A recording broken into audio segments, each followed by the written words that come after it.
எல்லாருக்கும் வணக்கம். ஆல்ரெடி 2 மணி நோக்கி போயிட்டுருக்கோம். நிறைய பேருக்கு பசிக்க ஆரம்பிச்சிட்ருக்கோன்னு நினைக்கிறேன். அதில் சேசு மாதிரி மாம்ஸில் கொஞ்சம் சுகர் பேஷண்ட் வேறு, மாத்திரை போடுற டைம் ஆகிட்டுருக்கோம். ஸோ அதனால் நான் ஸ்ட்ரைட்டாக சக்ஸஸ் மீட் நன்றி அப்படின்றது நம்ம ப்ரொடியூசர் விஸ்வாஸ் சாரில் ஆரம்பித்து ப்ரொடக்ஷனில் டீ கொடுக்கிற தம்பி வரைக்கும் நம்ம எல்லார் பேருமே சொல்லி ஆகணும். ஏன்னா எல்லாருடைய உழைப்பும் தான் இந்த படத்தினுடைய சக்ஸஸ். ஸோ எல்லாருக்குமே என்னுடைய மனமார்ந்த நன்றி. அப்புறம் கார்த்திக் எல்லாருமே சொன்ன மாதிரி ப்ரெஸ் அண்ட் மீடியா, நீங்கள் ஃபஸ்ட்டு ஷோ பார்த்துட்டு அன்றைக்கி நைட்டு டியூட் பண்ணது, இன்ஸ்டாகிராமில் நீங்கள் சப்போர்ட் பண்ணது, ரிவ்யூஸ்லாம் மார்னிங்கே சீக்கிரமாக சொன்னது, நிறைய ரிவ்யூஸ் பாசிட்டிவாக வந்தது. ஸோ இது எல்லாமே இந்த படத்துக்கு மிகப்பெரிய வெற்றி கொடுத்தது. ஸோ அதுக்கப்புறம் என்னுடைய உயிரினும் மேலான என் அன்பு சொந்தங்களாகிய ரசிகர்களுடைய சப்போர்ட். ஸோ தமிழ் சினிமா ரசிகர்கள் எல்லாருமே இதை ரொம்ப கொண்டாடி இருக்காங்க. ரொம்ப நல்லா போயிட்டுருக்கு. அப்புறம் இந்த படத்துக்குடைய மிகப்பெரிய வெற்றிக்கு காரணம் இங்கே உட்காந்துட்டு இருக்க எல்லாருமே தான். தனித்தனியாக எல்லாரும் பேரும் சொல்ல முடியாது. ஏன்னா நான் ஆஸ் எ ஹீரோவாக அந்த கேரக்டரை நான் ட்ராவல் பண்ணி போயிட்டு இருக்கும்போது அவங்களுடைய ஜாப் ரொம்ப நல்லா பண்ணாங்க. இவர்கிட்ட ஆரம்பித்து சார்ட்ட ஆரம்பித்து இங்கே உட்காந்துட்டு இருக்க எல்லாருக்கிட்டுமே நம்ம சொல்லலாம். ஸோ இவங்க எல்லாரும் நடித்து ஆடியன்ஸை கவர் பண்ணதான் இந்த படத்தினுடைய மிகப்பெரிய சக்ஸஸ், என்னுடைய நடிப்பை விட. ஸோ அவங்க எல்லாருக்குமே என்னுடைய மனமார்ந்த நன்றியை நான் தெரிவிச்சுக்கிறேன். அது மட்டும் இல்லாமல் இந்த படம் இல்லை, என்னுடைய எல்லா படங்கள்லையுமே என் கூட நடித்தவங்க எல்லாருமே இருப்பாங்க. எல்லா படங்களும் வித்தியாசமான கேரக்டர்ஸில் கண்டிப்பாக கூட ட்ராவல் பண்ணுவாங்க. ஸோ அது கண்டிப்பாக உறுதி. அதுக்கப்புறமா ஹீரோயின் அவங்க என் கூட இருப்பாங்களான்றதை நான் டைரக்டர்கிட்ட கேட்கணும். அடுத்த படத்தில் சொல்லிட்டாங்கண்ணே. சரி, அடுத்த படத்தில் அப்போது இந்த படத்தில் நானும் மேகா ஆகாஷும் தான் மறுபடியும் பண்ணுறோம். சீன்ஸ் மட்டும் கொஞ்சம் டெவலப் பண்ணி வைப்பா. ஸோ எல்லாருக்கும் ஒன்ஸ் அகேன் நன்றி நான் சொல்லிக்கிறேன். ஆல்ரெடி டைம் இல்லை. நீங்கள் பேசுகிறதா இருந்தால் கொஸ்டின்ஸ் எதனா இருந்தால் நம்ம கொஞ்சம் ஃபியூ கொஸ்டின்ஸ் மட்டும் நம்ம இன்ட்ராக்ட் பண்ணிக்கலாம். வந்துட்டீங்களா தலைவா?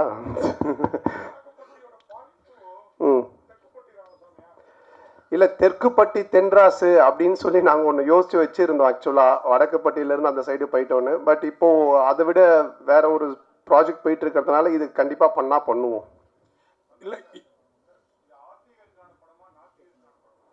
அது நீங்கள் பார்க்குறவங்க தான் முடிவு பண்ணிக்கணும். ஆத்திகராக பார்த்தீங்கன்னா இது ஒரு ஆத்திகர் படமாக தெரியும், நாத்திகராக பார்த்தீங்கன்னா இது ஒரு நாத்திகர் படமாக தெரியும். ஏன்னா மக்கள் ரெண்டுமே மிக்சடு, எல்லாருமே கலந்து சினிமா என்ஜாய் பண்ணுன்றதுனால அப்படி ஒரு கிளைமேக்ஸ் தான் டைரக்டர் வச்சுருக்காரு. நீங்கள் ஆத்திகரா நாத்திகரா? அப்போ சாமி படம் தான்.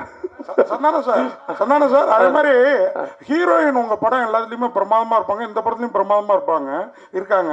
ஆனால் அவங்களோட ஒரு நல்ல ஒரு டூயட்டோ இல்லை லவ் சீனோ இல்லை. அதை இப்போ கேட்டீங்க. அடுத்த படத்தில் இந்த படத்தில் காமெடி எல்லாமே எக்ஸ்ட்ரானரி ஜனரஞ்சகமாக பிரமாதமாக இருந்தது. அந்த விஷயம் எங்களோட அந்த ஃபீலிங்கையும் புரிஞ்சு இல்லை. உங்களுக்கு இது நான் எழுதி கொடுத்து கேட்ட மாதிரியே இருக்கும். யாருன்னா பார்த்தாங்கன்னா இவன் மனசில் இருக்கிறதெல்லாம் அவன் மூலமாக கேட்கறாமலன்ட்டு.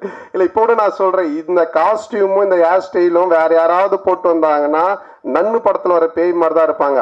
ஆனால் அவங்கள பாருங்கள் எவ்வளோ பியூட்டிஃபுல்லாக இருக்காங்கன்னு. இவங்களோட எந்த சீனுமே இல்லை தான். நான் அதான் கேட்டேன் கார்த்திக்கிட்ட, இவனும் உங்களை பேர் தான் வச்சிருக்கான், ஆனால் இந்த ரசனை வர மாட்டுது, நான் என்ன பண்ணுறது?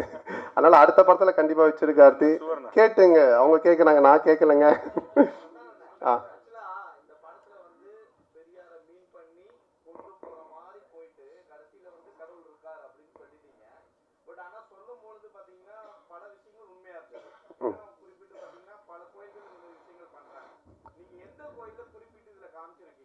அதான் காமிச்சிருக்கேன், கண்ணாத்தா கோவில். இல்லை, நீ இந்த கொஸ்டினை வேற மாதிரி மீன் பண்ணி கொண்டு போற போல. அந்த மாதிரி எந்த கோவில் எதையுமே நம்ம இது பண்ணல. எந்த கோவிலாக இருந்தாலுமே அதை வச்சு கடவுளை வச்சு காசு பண்றவங்க மேல தப்பு. அதே மாதிரி அந்த கடவுள் நம்பிக்கையை வச்சு அரசியல் பிரச்சனை பண்றதும் தப்பு அப்படின்றதான் காமிச்சிருக்கோம். உனக்கு எப்படி தோணுது? கடவுள் நம்பிக்கை இருக்கிறவங்களுக்கு இருக்கு, இல்லாதவங்களுக்கு இல்லை. ஸோ அதனால அவங்க 2 பேருக்குமே அதை பொதுவாக தான் வச்சிருக்கோம். என்னை பொறுத்த வரைக்கும் இருக்கு. நான் சாமி கும்பிட்றவன், நான் ஆன்மீகவாதி, நான் கடவுள் நம்பிக்கை உடையவன். இப்போ கூட கயிறு கட்டிட்டு இருக்கேன். அதனால என்னை பொறுத்த வரைக்கும் இருக்கு. இல்லாட்டி நான் சூளை வச்சுட்டு நிற்கவே மாட்டேன். அதனால சார் இந்த படம் ரிலீஸுக்கு அப்புறம் இந்த முன்னாடி அவர் கேட்டார்ல அந்த இஷ்யூ, அது மக்களுக்கு கிளியர் ஆயிடுச்சுன்னு நம்புறீங்களா? ஆமாம், இல்லைன்னா இது வெற்றி படமாக இருக்காது. யாருமே சிரிச்சிருக்க மாட்டாங்க, கைத்தட்டி இருக்க மாட்டாங்க, ரிவ்யூஸ் நல்லா வந்திருக்காது. நீங்கள்லாம் பார்த்துட்டு பாராட்டி எழுதியிருக்க மாட்டீங்க. நீங்களே இந்த கேள்வி இப்போ கேட்டிருப்பீங்களா? வேறு ஏதாவது தான் எழுதியிருப்பீங்க. அதனால் அது மக்கள் ஏற்றுக்கிட்டாங்க, மக்களுக்கு வந்து புரிஞ்சிடுச்சு இவங்க என்ன சொல்ல வந்திருக்காங்க. அதுவும் இந்த கண்டென்ட் இன்னைக்கு காமெடி பொறுத்த வரைக்கும் ஹாரர் காமெடி, அப்புறம் வந்துட்டு ஃபேமிலி காமெடி, இப்படி நம்ம லவ் ராம் காமெடிலாம் போகலாம். ஆனால் ஒரு சோஷியல் காமெடி பண்ணுறது ரொம்ப கஷ்டம். டைரக்டரால் ஈஸியாக பண்ணவே முடியாது. ஏன்னா சோஷியல் கண்டென்ட்டில் கை வைக்கும்போது ரொம்ப பார்த்து வைக்கணும். ஏன்னா 2 விதமான ஆட்களுமே இருப்பாங்க. ஸோ அது ரொம்ப கார்த்திக் பியூட்டிஃபுல்லாக ஹேண்டில் பண்ணதுனால 2 விதமான ஆடியன்ஸுமே என்ஜாய் பண்ணுறாங்க. நாத்திகரும் என்ஜாய் பண்ணுறாங்க, ஆத்திகரும் என்ஜாய் பண்ணுறாங்க. ஸோ அதுக்கு உண்மையிலே டைரக்டருக்கு தான் நம்ம பாராட்டு சொல்லணும். அதே மாதிரி கூல் சுரேஷ் இந்த கண்ணாடி நீங்க கொடுத்ததா தான் சொன்னாரு. அதுக்கு அந்த கருப்பு பெயிண்ட் அடிச்சிருக்கலாம்ல படத்துல வர்ற மாதிரி. உண்மைதான். இதோட அந்த கண்ணாடி யாரும் யூஸ் பண்ண மாட்டாங்க. நான் திருப்பி நீ வாங்கி யூஸ் பண்ணி பரத் பண்ண மாட்டேன்ல. அது அவன் அப்படிதான் பிக் பாஸ் இருந்து ஒருத்தர்கிட்ட ஒரு ட்ரெஸ் வாங்கி வந்திருக்கான். அவங்க பேர்லாம் சொல்ல மறந்துட்டான், கண்ணாடி மட்டும் சொல்லிட்டான் இவர்கிட்ட இருந்து வாங்கினேன்ட்டு. அவனை பத்தி நீங்க பேசினா பேசிக்கிட்டே இருக்கணும். அதுக்கு தான் அவன் ஏதோ ஒன்று பண்றான், அது கண்டுக்காதீங்க. அண்ணா ம்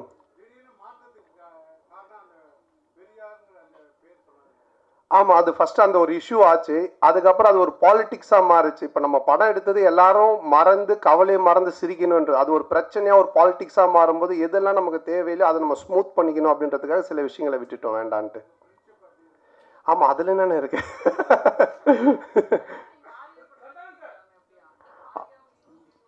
ஆமாம் ஆமாம், அதில் ஒரு ஹீரோயின் கிடச்சிட்டாங்க, இன்னொரு ஹீரோயின் மட்டும் கிடைக்கல. கொஞ்சம் அப்படியே பார்த்துக்கிட்டு இருக்கோம். எங்க பத்திரிகை உலகின் நயன்தாரா மட்டும் இருக்கீங்க, அனுஷ்கா காணோம். அனுஷ்கா வரலையா? ஏன் அதை விட முக்கியமான இதில்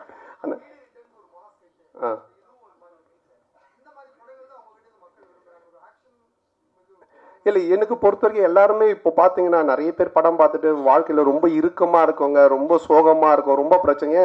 மேபி சைக்காட்ரிக் டாக்டர் 2-3 பேர் எனக்கு அவங்க பேஷண்ட்ஸ்க்கு மெயினாக இந்த ஷோஸ் எல்லாம் போட்டு காமிச்சிருக்காங்க. ஏன்னா இன்றைக்கி மக்கள்கிட்ட ரொம்ப இறுக்கம் தான் இருக்குது. எல்லாருமே முகத்தில் ஒரு சோகம், ஒரு சந்தோஷமே இல்லை. அட்லீஸ்ட் நம்ம கடவுள் ஒரு விஷயத்த கொடுத்துருக்கேன். நான் என்னோட சின்ன வயசில் ஆரம்பிக்கும் போது என் கூட இருக்கிற எல்லாரும் நான் சிரிக்க வச்சுக்கிட்டே இருப்பேன். அது வந்து பாலாஜி அண்ணனோட சேர்ந்தேன். அப்போ அவர் வந்து பாப்பா என் கூட டிவியில் நடிப்பான்னு என்னை கூப்பிட்டு வந்தார். அப்புறம் அந்த காமெடி பார்த்துட்டு சிம்பு கூப்பிட்டு எனக்கு மன்மதில் சான்ஸ் கொடுத்தாரு. ஸோ என்னுடைய நோக்கம் எதுவாக இருந்துச்சுன்னா என்னை சுற்றி இருக்கிறவங்கள சந்தோஷமாக வச்சுக்கணும், சிரிக்க வைக்கணும். அது கடவுள் எனக்கு ஒரு லைஃப் கொடுத்தாரு சினிமான்னு. அப்போது அதை நம்ம செய்யணும் அப்படின்றதா என்னுடைய நோக்கமாக இருக்குது. அதை நோக்கி தான் நான் போயிட்டு இருக்கேன். என்னுடைய படங்கள்னால நீங்கள் வந்து சிரிக்கலாம், கவலையை மறந்து என்ஜாய் பண்ணலாம். இது மட்டும் தான். சந்தன சார் இங்க பாருங்க, உங்களுக்கு லெஃப்ட். சொல்லுங்க சார். படம் ஃபுல்லா சூப்பரா இருக்கு. ஆனா வந்து கட் சீன் வேற அதை விட நல்லா இருக்கு. ஏன் அது நீங்க இல்லன்னு சொல்லிட்டு அது கட் பண்ணிட்டீங்களா, இல்ல வந்து டைரக்ட் பண்ண வேலையா அது? இல்ல என்னன்னா ஒரு ஃபுல் லென்த் பார்க்கும்போது உங்களுக்கு கதை நகர்ந்து போகும்போது சில சீன்ஸ் ரொம்ப காமெடியா போயிட்டு இருந்தாலும் கதைக்குள்ள போனா கொஞ்சம் லேக் ஆகும். அப்போ அதை வந்து எடிட்டர் எங்க அவர் எடிட்டர் சாரா அவர் கையில் இருக்குது, எங்கள் கையில் கிடையாது. அவரே வந்து கட் பண்ணிடுவாங்க. அதுக்கு தான் அவரு வேலையாக கொடுத்து வச்சுருக்காங்க.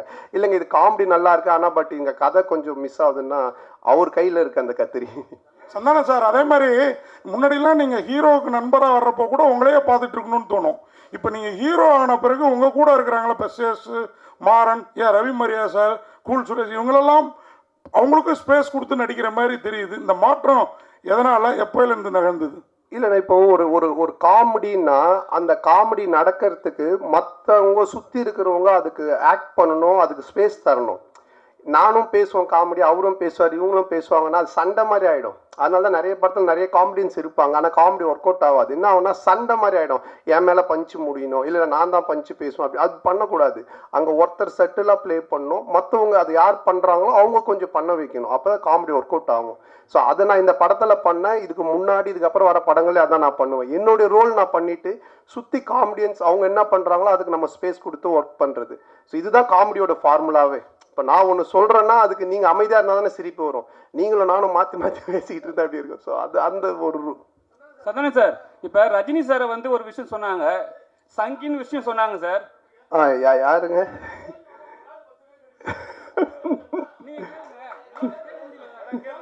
சரி அண்ணன் கேட்டு முடியிட்டா அப்புறம் அண்ணன் கேளுங்க, நீங்க கேளுங்கண்ணே.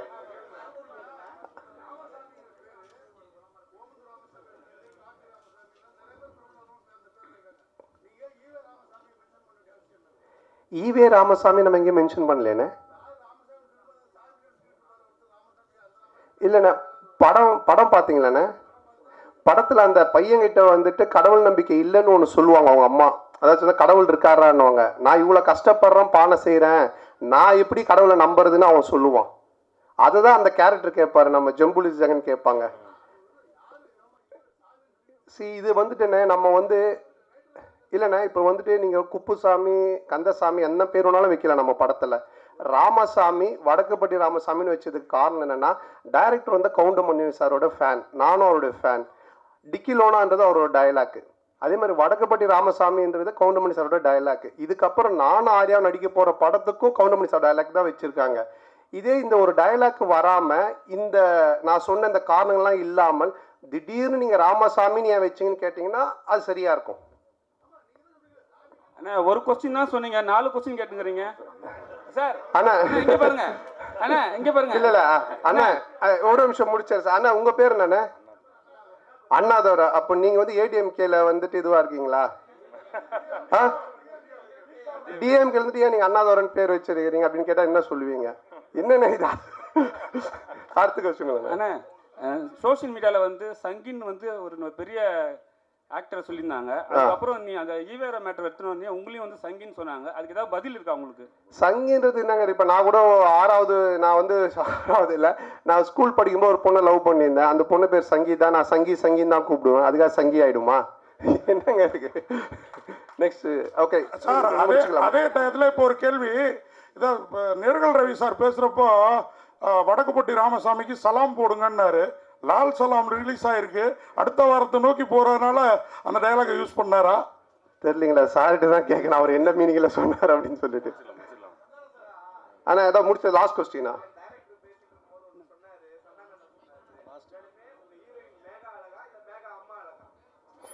மேகா அம்மா அழகுன்னு யார் சொன்னது? நானா டைரக்டரா? இல்லை கண்டிப்பாக 2 பேருமே அழகு தான். ஸோ அதனால் ரொம்ப சந்தோஷம் உங்கள் எல்லாருமே சந்திச்சதில். ரொம்ப இவ்வளோ நேரம் பொறுமையாக இருந்து இந்த ஒரு வெற்றி சக்ஸஸ் மீட்டுக்கும் சப்போர்ட் பண்ணிட்டு இருக்கவங்க எல்லாருக்குமே ரொம்ப நன்றி. தொடர்ந்து சப்போர்ட் பண்ணுங்கள். நீங்கள் எனக்கு சப்போர்ட் பண்ணுறது, யாரெல்லாம் சிரித்து இந்த படம் பார்த்து என்ஜாய் பண்ணுறாங்களோ அவங்க எல்லாருக்குமே நீங்கள் சப்போர்ட் பண்ணுறதுக்கு சமமான ஒரு விஷயம். ஸோ எல்லாருக்கும் என்னுடைய மனமார்ந்த நன்றி. தேங்க்யூ. உங்கள் ஜூமின் சினிமா யூடியூப் சேனலை சப்ஸ்கிரைப் பண்ணுங்க, லைக் பண்ணுங்க, ஷேர் பண்ணுங்க.